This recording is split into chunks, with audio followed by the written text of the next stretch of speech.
Following the battle above Endor and Return of the Jedi, despite the Empire losing its main leaders in Emperor Palpatine and Imperial Enforcer Darth Vader, the Empire was dealt a huge blow to their hierarchy. However, the Empire managed to survive as a whole following the death of their very Emperor. Some of the Stormtroopers during this time, though, did surrender to the newly formed Republic after the death of Palpatine, as they saw no further use in fighting the rebels without a clear leader. This was, however, the vast minority, as many troops followed different Imperial leaders and continued to fight the New Republic. But the Empire did eventually fall, even despite surviving beyond this point, but would again rise more than a decade later in the form of the First Order, maintaining their iconic soldiers and Stormtroopers. But this raises the question, what happened to the Stormtroopers after the Battle of Endor and the Empire's final defeat on Jakku? For about a year after the events of Return of the Jedi, hostilities between the New Republic and the Galactic Empire continued, with Stormtroopers still being deployed into active combat. The New Republic, however, launched a massive campaign to destroy the Empire once and for all, pursuing the large pockets of the Empire across the stars, and destroying them as quickly as possible. In addition to this, after the death of their leader, the Empire was thrown into chaos internally, with different pockets of loyalty arising and different leaders within the Empire launching a bid for the throne. This included Imperial forces on Kashyyyk and forces on Coruscant loyal to Mas Amedda,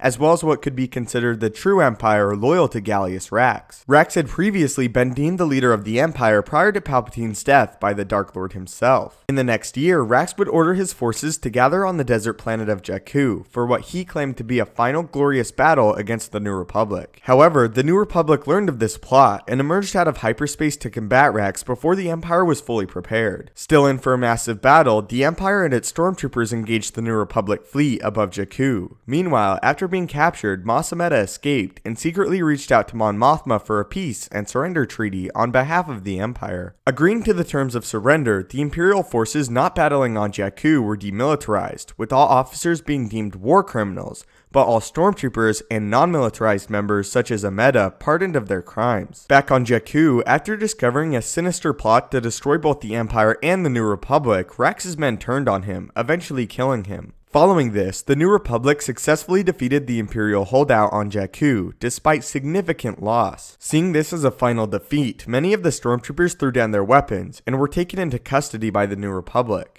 Around a month later, this galactic update was widely broadcasted throughout the galaxy. In the months since the Battle of Jakku, the Empire has attempted no further large-scale offensives. Sources report all Imperial vessels within the core and inner rim staying within the boundaries defined by the treaty. A few prominent members of the Provisional Senate have speculated that the New Republic's war with the remnants of the Empire has finally come to an end, and that a final surrender may be imminent. However, in her address today, the Chancellor warned that all planets should remain on high alert, and the New Republic Starfleet should be kept on war footing for the foreseeable future. After this crucial victory for the Republic, a document was signed known as the Galactic Concordance, which relegated the remaining members of the Empire to a small section of the galaxy, and forbade them from deploying more Stormtroopers into battle, or training any more Stormtroopers at Imperial academies. After the document was officially signed, nearly all hostilities between the Republic and Empire ceased entirely, as many Stormtroopers left Imperial ranks and ventured off into the galaxy to find a new life for themselves. There were still some, however, who remained loyal to the Empire. An offbreak of Imperial leaders and ships led by Brindle Hux left into unknown space to search for what they believe Palpatine had in the decades before the destruction of the Empire. The Concordance, however, also specified that the New Republic would choose to demilitarize itself, not wishing to become like the Republic that reigned during the Clone Wars, and desiring to usher in a new era of peace. Some in the Senate, like Leia, believed this unwise, as she saw the future threat this offshoot of the Empire could one day pose to the Republic, especially a republic with a limited military presence. In the unknown regions, this offshoot of the Empire, who would eventually become the First Order, began training the next generation of Stormtroopers and Imperials,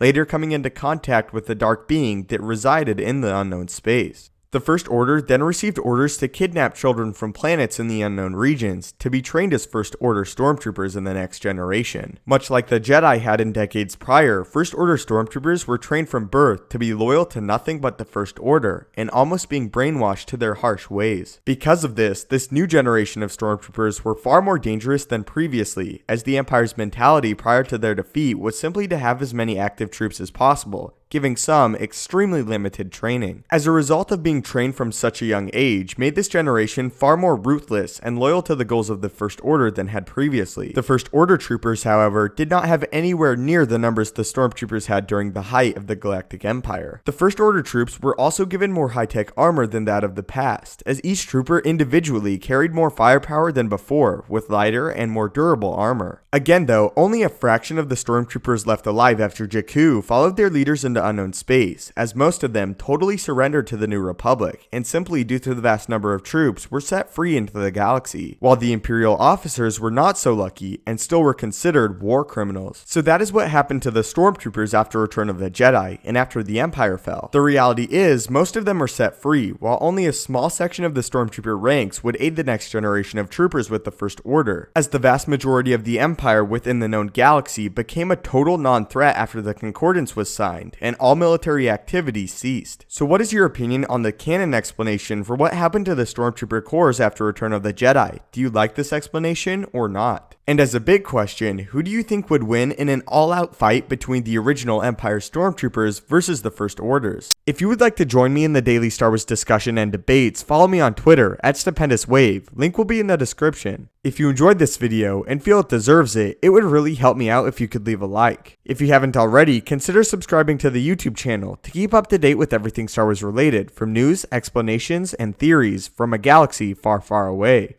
If you have any video topics you would like to see addressed in a future video, do not hesitate to leave them in the comments below the video, or again, tweet them at me. As always, your viewership and support means the world. May the Force be with you, and have a great day.